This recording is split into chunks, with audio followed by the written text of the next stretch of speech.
तो गाइस कैसे हैं आप सब लोग। लास्ट एपिसोड के एंड पे हमने देखा था कि इवल फाइटिंग सेक्टर का मेन एल्डर जो होता है वो भागता हुआ सीधा एक बेस के अंदर चला जाता है, जहां पर उसके दो डिसाइपल्स बैठे होते हैं, मू बाई और मू नैन। वो उनसे कहता है कि दरवाजे की रक्षा करो, कोई भी जहां पर आए उसे मार डालना। स्पेशली एक लड़का जिसने अपने पीछे हमारे सेक्टर के एल्डर्स की डेड बॉडियां लटका रखी हैं, तो वो अंदर भागकर चला जाता है, जाकर छुप जाता है। जबकि वो दोनों उठकर खड़े हो जाते हैं और कहते हैं ये एल्डर क्यान कुन को अचानक से क्या हो गया है और जहां पर इतनी तेजी के साथ भागकर क्यों आए हैं। लगता है कि कोई उनका पीछा कर रहा होगा और वो पीछे की तरफ देखता है तो हमारा वैंगलिन वहीं पर आ रहा होता है और उसने पीछे 9 एल्डर्स की डेड बॉडीज को लटका रखा होता है। तो वो दोनों कहते हैं कि ये बंदा क्या हमें इसे यहाँ पर रोकना होगा। तो इसी के साथ ही मू नैन अपने भाई से कहता है कि मू भाई रुक जाओ। क्या तुम्हें लगता है कि हम लोग इतने बड़े बेवकूफ हैं जो कि इस एल्डर को यहाँ पर यानी सीनियर को यहाँ पर ऑफेंड करेंगे? क्या तुम्हें दिखाई नहीं दे रहा एल्डर क्यान कुन खुद यहाँ पर डर कर भाग रहा था और अगर वो यहाँ पर उससे डर कर भाग रहा था तो हम दोनों इसके सामने क्या ही कर पाएंगे। कि ये कोई आम बंदा नहीं है, हमें यहाँ पर इसके साथ दुश्मनी बिल्कुल भी नहीं करनी चाहिए, क्योंकि अगर हम लोगों ने एल्डर क्यान किन का साथ दिया तो हमारी डेड बॉडी भी उसके पीछे लटकी हुई होंगी। इसी के साथ ही मू बाई और मू नैन दोनों वहां पर उसे ग्रीट करते हैं और कहते हैं कि सीनियर प्लीज हम लोग यहाँ पर आपको ऑफेंड नहीं करना चाहते, हम आपको ग्रीट करते हैं।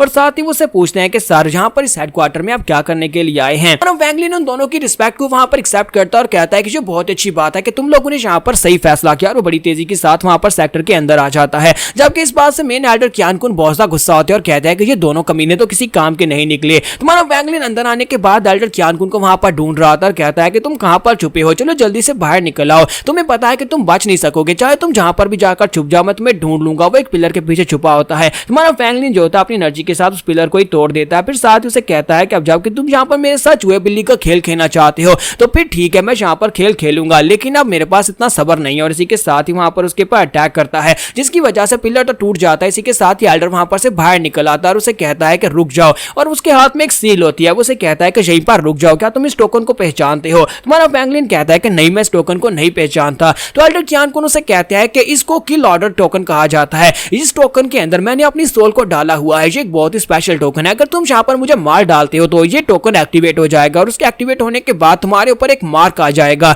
जिसे किल ऑर्डर कहा जाता है। और उसके बाद पूरे 100 दिन के लिए तुम्हारे ऊपर वो किल ऑर्डर रहने वाला है। 100 दिन के अंदर जो भी यहाँ पर तुम्हें मार डालेगा उससे मेरी एनर्जी की जितनी मेरी एनर्जी है वो सारी की सारी मिल जाएगी। अगर तुम यहाँ पर मेरी जान बख्श देते हो तो फिर मैं यहाँ पर तुम्हें अपने सेक्टर का एक एल्डर बना सकता हूँ। मैं तुम्हें अपने सेक्टर का एल्डर बनाऊंगा और मेरे पास जितने रिसोर्सेज है वो सारे के सारे तुम्हें मिल जाएंगे। लेकिन अगर तुम मुझे मारते हो तो फिर तुम्हें यहाँ पर इसका नुकसान होने वाला है। वैंगलिन उस लड़की से पूछता है क्या तुम्हें लगता है कि इसके ऊपर भरोसा करना चाहिए, क्या ये सच बोल रहा है? तो इसी के साथ ही वो लड़की उसे बताती है कि हाँ, मैंने यहाँ पर सियाफ ज़ूमो के इस टेक्निक के बारे में सुना है, ये किल ऑर्डर वाकई में सच है। किल ऑर्डर ऐसे काम करता है कि जो कल्टीवेटर होता है वो कल्टीवेटर उस टोकन के अंदर अपनी लाइफ एसेंस डालता है। जब वो किल ऑर्डर एक्टिवेट होता है यानी जब वो कल्टीवेटर मर जाता है तो उसके मरने के साथ ही किल ऑर्डर एक्टिवेट हो जाता है और जिसने उसे मारा होता है उसके सर के ऊपर एक निशान आ जाता है किल का, जिसकी वजह से पूरे 100 दिन के लिए वो एक टारगेट बन जाता है। जितने कल्टीवेटर्स हैं वो सारे के सारे उसके ऊपर अटैक करके उसे मार सकते हैं और जो कल्टीवेटर उस कल्टीवेटर को मारेगा और उसे मारने के बाद जिस कल्टीवेटर ने किल ऑर्डर जारी किया था वो सारी की सारी उसकी जितनी कोर फॉर्मेशन की एनर्जी होगी वो सारी उसको मिल जाएगी और उसे सडन एनर्जी बूस्ट मिलने वाला है। इस वजह से अगर तुमने इसको मार दिया तो ये किल ऑर्डर एक्टिवेट हो जाएगा और ये तुम्हें कर्स कर देगा और उसके बाद पूरे 100 दिन के लिए तुम्हारे लिए यहाँ पर बच पाना काफी ज्यादा मुश्किल हो जाएगा। यहाँ पर इस सीन को देखने के बाद मुझे यहाँ पर पता है क्या याद आ रहा है, जॉन विक।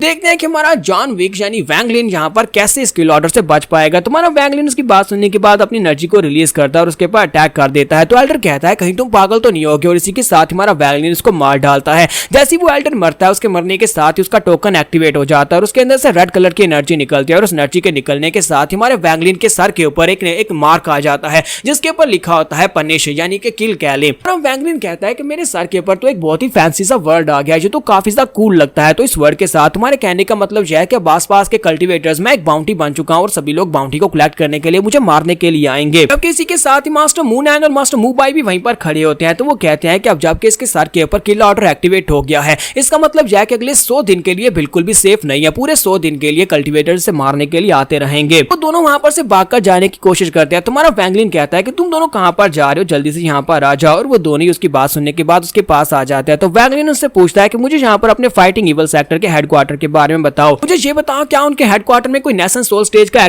कल्टीवेटर है या नहीं। तो वो दोनों उसे कहते हैं कि सर हालांकि हम लोग मेन ब्रांच में बिल्कुल भी नहीं गए क्योंकि हम लोग यहाँ पर एक छोटी ब्रांच है जिसके ऊपर उन्होंने कब्जा किया था, लेकिन हम आपको इतना बता सकते हैं कि यहाँ पर नैंडू सिटी यानी कि हमारे पूरे सियाफ ज़ूमो के मिलियन माइल्स के अंदर कोई भी कल्टीवेटर ऐसा नहीं है जो कि नेशनल सोल स्टेज का एक्सपर्ट हो, यानी कि यहाँ पर ज्यादा से ज्यादा आप कोर फॉर्मेशन स्टेज में ब्रेक थ्रू कर सकते हैं। और जितना हमें पता है इस वक्त उनके हेडक्वार्टर में में जो ईवल फाइटिंग सेक्टर का लीडर है वो इस वक्त कोर फॉर्मेशन स्टेज की पीक पर है। और वैंगलिन उनसे कहता है तो फिर ठीक है, तुम दोनों यहाँ पर मुझे रास्ता दिखाओगे, तुम लोग मुझे हेडक्वार्टर में लेकर जाओगे। और वो दोनों उसके सामने आगे की तरफ चलना स्टार्ट करते हैं और हमारा वैंगलिन वहां पर से और डेड बॉडीज को अटकाकर आगे की तरफ बढ़ना स्टार्ट करता है। लेकिन वो दोनों बेचारे काफी ज्यादा घबराए हुए होते हैं और सोच रहे होते हैं कि अब हम लोग यहाँ पर क्या करें। इस लड़के के माथे के ऊपर जो निशान है वो यहाँ पर पूरे 100 दिन के लिए एक्टिवेट रहेगा और यहाँ पर कल्टिवेटर्स इसे मारने के लिए आते रहेंगे। अगर हम लोग इसके साथ रहेंगे तो फिर वो लोग हमारे पर भी अटैक कर सकते हैं, लेकिन ये बंदा बहुत ज्यादा खतरनाक है, हमें इसका साथ देना ही पड़ेगा। और इसी के साथ ही वो लोग आगे की तरफ बढ़ते जाते हैं। लेकिन साथ ही वो सोच रहे होते हैं कि हमारी जान बच जाएगी जैसे कोई पावरफुल कल्टिवेटर यहाँ पर बाउंड्री लेने के लिए आएगा और इस लड़के को मार डालेगा, उसके बाद हम लोग यहाँ पर से अपने रास्ते चले जाएंगे।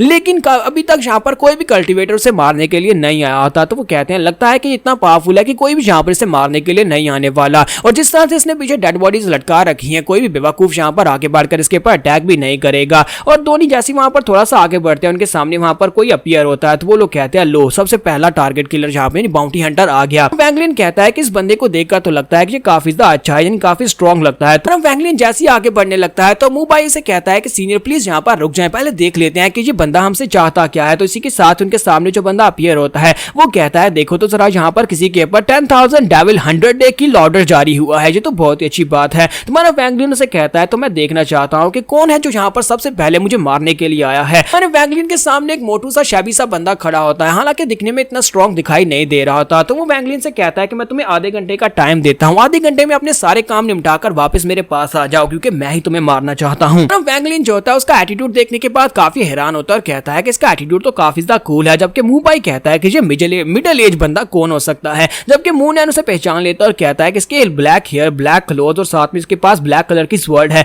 कहीं ऐसा तो नहीं है कि ये ब्लैक क्लॉक वाला डेविल लॉर्ड है, इसका नाम तो शैंग गुआनमो है। वो यहाँ पर ये बात करता है तो शैंग गुआनमो से कहता है कि शुक्र है कि यहाँ पर कोई मुझे पहचानता है, तो तुम मुझे जानते हो। तो वो लड़की उनसे कहती है कि क्या ये बहुत ज्यादा पावरफुल है, तुम लोग इसे डेविल लॉर्ड शैंग गुआनमो क्यों कह रहे हो। तो साथ ही वो उनसे कहती है कि यहाँ पर जितने भी लोग हैं अगर वो नेशन स्ट्रोल स्टेज में नहीं है तो फिर वैंगलिन उनको आसानी से मार सकता है, ये शैंग इसके सामने क्या कर पाएगा। लेकिन मुंह से कहता है कि तुम इस बात को समझ नहीं रही, इसे डेविल लॉर्ड इसलिए वजह से कहा जाता है क्योंकि ये बहुत ज्यादा पावरफुल इंसान है। हालांकि ये इस वक्त हमारे जो हेडक्वार्टर का बॉस है वो भी इस वक्त कोर फॉर्मेशन स्टेज के पीक पर है और ये भी पीक पर है। लेकिन कहा जाता है कि हमारे जो सेक्टर का बॉस है वो भी इसके साथ पंगा नहीं लेना चाहेगा। ये एक आजाद कल्टिवेटर है और हमेशा इस तरह की बाउंड्रीज के पीछे रहता है और कोई भी इसके साथ पंगा नहीं लेता। कहा जाता है कि बहुत बार नेशनल सोल स्टेज के कल्टिवेटर्स को भी चकमा देकर निकला है और कभी यहाँ पर नेशनल सोल स्टेज के कल्टिवेटर्स के हाथों भी नहीं मरा। वैंगलिन भी उसकी तारीफें सुनने के बाद काफी ज्यादा इंप्रेस होता है और कहता है कि बंदा तो काफी ज्यादा कूल लगता है, तो चलो फिर देखते हैं। और इसी के साथ हमारा वैंगलिन आगे बढ़ता है और कहता है क्या तुम वाकई में मरना चाहते हो। जबकि शैंग उसे कहता है कि लड़के तुमने यहाँ पर मेरी सारी बात सुन ली और उसके बावजूद तुम यहाँ पर आगे बढ़े, उसका मतलब यह है कि तुम मुझे कमजोर समझ रहे हो। और इसी के साथ वो अपनी ब्लैक स्वॉर्ड के साथ एनर्जी को रिलीज करता है और कहता है कि अब मैं यहाँ पर तुम्हें दिखाता हूँ कि मैं क्या कर सकता हूँ। मैं तुम्हें आधे घंटे का टाइम दे रहा था, लेकिन अफसोस कि अब तुम्हें आधे घंटे का टाइम भी नहीं मिलेगा, तुम्हें अभी मरना होगा। और इसी के साथ ही हमारी एपिसोड 76 का एंड करेंगे। नेक्स्ट एपिसोड में देखेंगे क्या मास्टर शैंग वाकई में काफी ज्यादा पावरफुल इंसान है। हमारा वैंगलिन अब आगे क्या करेगा, क्या वो वाकई में ईवल फाइटिंग सेक्टर के सभी एल्डर्स को मार डालेगा और पूरे के पूरे सेक्टर का नामो निशान मिटा देगा, ये हम लोग नेक्स्ट एपिसोड में देख पाएंगे।